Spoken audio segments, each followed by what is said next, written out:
Ukraine जंग के बीच चीन के राष्ट्रपति शी जिनपिंग अगले हफ्ते रूस के दौरे पर मॉस्को जाने वाले हैं।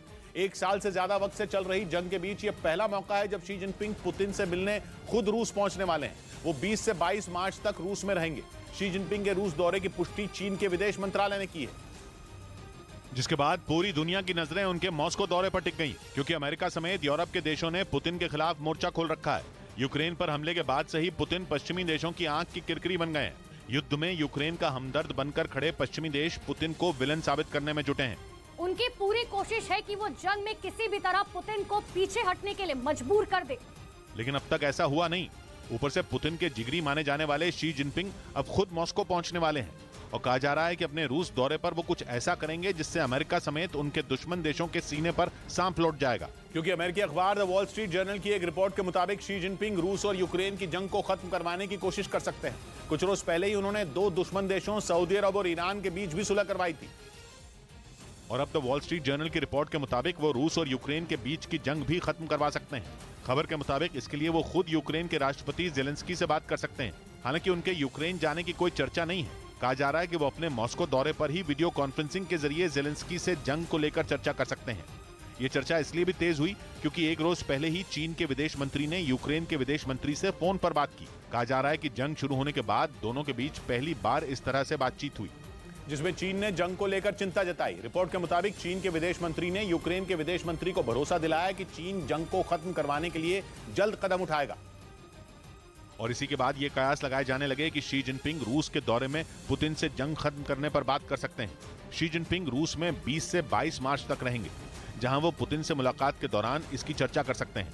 हालांकि अमेरिका समेत पश्चिमी देशों को शी जिनपिंग पर जरा भी भरोसा नहीं है, क्योंकि यूक्रेन पर रूस के हमले के बाद भी उन्होंने पुतिन के खिलाफ कुछ नहीं बोला। पश्चिमी देशों के बैन को बेकार करने के लिए चीन ने रूस से न सिर्फ भारी मात्रा में तेल और गैस खरीदा, बल्कि खबर है कि वो रूस को हथियार भी भेजने वाला है। यानी वो जंग की आग में घी डाल रहा है। इसी वजह से ये कहा जा रहा है कि शी जिनपिंग के रूस के दौरे से पहले जंग खत्म करवाने की बात करके चीन ने दुनिया को बरगलाने का काम किया है। इधर उत्तर प्रदेश के संभल में हुए एक हादसे में मरने वालों की संख्या बढ़कर 14 हो गई। एक रोज पहले वहां कोल्ड स्टोरेज की इमारत का एक बड़ा हिस्सा गिर गया था, जिसके मलबे में कई मजदूर दब गए थे। जिसके बाद एनडीआरएफ और एसडीआरएफ ने रेस्क्यू ऑपरेशन चलाकर करीब 23 मजदूरों को बाहर निकाल लिया। घायलों को अस्पताल में भर्ती कराया गया, जहां योगी आदित्यनाथ उनसे मिलने पहुंचे। मुख्यमंत्री राहत कोष से 2-2 लाख रुपए की सहायता की घोषणा की है। इसके अलावा गंभीर रूप से घायल लोगों को मुख्यमंत्री राहत कोष से 50-50 हजार रुपए दिए जाएंगे। उधर पाकिस्तान में आईएमएफ की डील अटकने की वजह से असंतोष का बढ़ना सरकार के लिए मुसीबत बन रहा है। आईएमएफ यानी इंटरनेशनल मॉनेटरी फंड आर्थिक संकट में फंसे देशों को कर्ज देने वाली संस्था है। पाकिस्तान में चर्चा है कि वहां की सरकार ने आईएमएफ से अपने परमाणु बमों का सौदा कर लिया है, जिस पर पूरे पाकिस्तान में हंगामा मचा हुआ है। ये मसला इतना बड़ा है कि वहां की संसद तक में इस पर सवाल पूछा गया और वित्त मंत्री को इस पर सफाई देनी पड़ गई। लोगों को लग रहा है कि पाकिस्तान की सरकार कर्ज लेने के लिए अपने परमाणु बम बेच सकती है। ये वो बम हैं जो पाकिस्तान ने भारत से मुकाबले के लिए बनाए थे।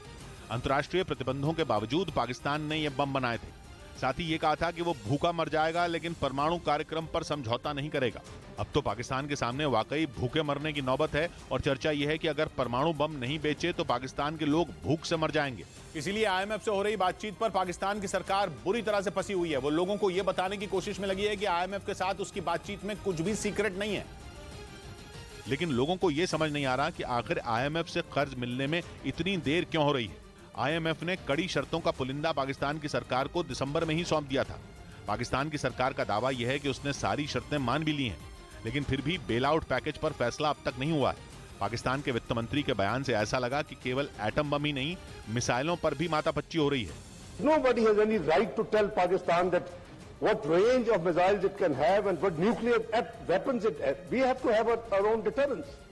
संसद में बार बार जब परमाणु हथियार पर सरकार से सवाल पूछा गया, तब जाकर पाकिस्तान की सरकार ने यह जवाब दिया और साफ कहा कि पाकिस्तान की सरकार अपने परमाणु बम या अपनी मिसाइलें किसी को भी देने वाली नहीं है। बल्कि वित्त मंत्री के पूरे बयान में यह कहीं नहीं कहा गया कि इस तरह की कोई शर्त नहीं रखी गई है। इसीलिए सवाल उठने लगे कि कहीं आईएमएफ की कोई शर्त परमाणु कार्यक्रम से जुड़ी हुई तो नहीं है, क्योंकि ये तो अब तक एक पहेली बना हुआ है कि आईएमएफ का बेल आउट पैकेज अटकने की वजह क्या है। नवंबर में अमेरिकी संसद को भी एक रिपोर्ट दी गई थी, जिसमें पाकिस्तान को गैर जिम्मेदार परमाणु ताकत बताया गया था। यहां तक कि ऐसी खबरें भी आई थी कि परमाणु बम बनाने में ईरान को पाकिस्तान की तरफ से मदद मिल सकती है। अगर ऐसा हुआ तो अमेरिका ही नहीं, दुनिया के बहुत सारे देशों की सुरक्षा पर खतरा पैदा हो जाएगा। यही वजह है कि पाकिस्तान की कंगाली इस वक्त बहुत से देशों के लिए एक बड़ा मौका है, खासतौर पर उन देशों के लिए जो चाहते हैं कि पाकिस्तान के हाथ में परमाणु बम दुनिया के लिए खतरनाक है। वही खबर है कि कंगाल पाकिस्तान ने एक बार फिर अपने दोस्तों के सामने हाथ फैलाए हैं। पाकिस्तान की उम्मीदें एक बार फिर यूएई, सऊदी अरब और कतर पर टिकी हैं। दूसरी तरफ वो चीन से भी मदद की आस लगाए बैठा है और ये मानकर चल रहा है कि उसके ये दोस्त तो उसके काम जरूर आएंगे। हालांकि हकीकत तो यह है कि चाहे यूएई, सऊदी अरब और कतर जैसे मुस्लिम देश हों या फिर उसका पड़ोसी चीन, सभी उसे पीठ दिखा चुके हैं। पाकिस्तान की मुसीबत यह है कि आईएमएफ से कर्ज मिलने की उसकी सारी उम्मीदें लगभग टूट गई हैं। आईएमएफ यानी इंटरनेशनल मॉनेटरी फंड आर्थिक संकट में फंसे देशों को कर्ज देने वाली संस्था है। पाकिस्तान अब लगभग तय मान चुका है कि आईएमएफ से उसे कर्ज नहीं मिलने वाला, इसीलिए उसने नए सिरे से अपने दोस्तों के सामने हाथ फैलाने का प्लान तैयार कर लिया।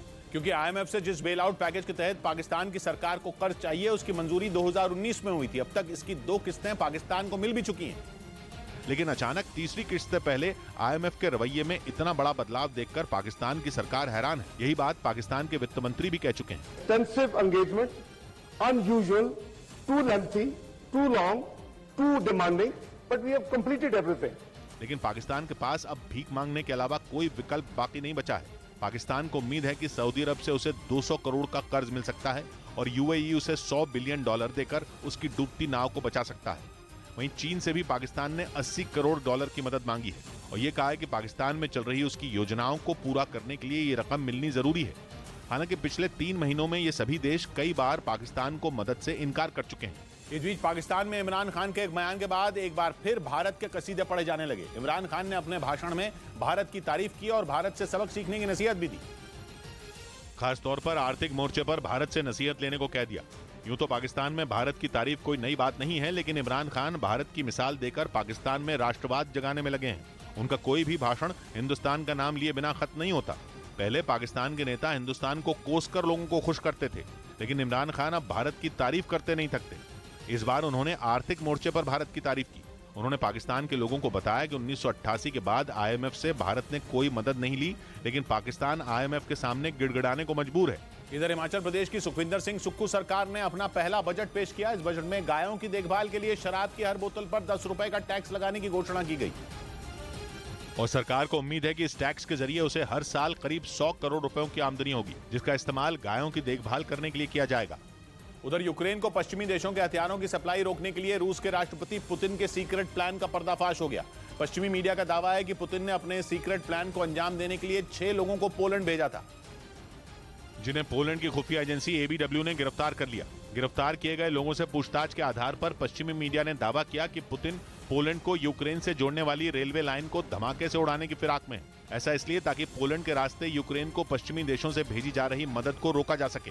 यूक्रेन युद्ध में ब्रिटेन और अमेरिका के बाद पोलैंड ने ही यूक्रेन की सबसे ज्यादा मदद की है और पोलैंड वो देश है जो यूक्रेन और पश्चिमी देशों के बीच की सबसे अहम कड़ी है, क्योंकि पोलैंड अपना बॉर्डर यूक्रेन के साथ साझा करता है। और पश्चिमी देशों से यूक्रेन को जितने भी हथियार भेजे जा रहे हैं वो पोलैंड के रास्ते ही भेजे जा रहे हैं।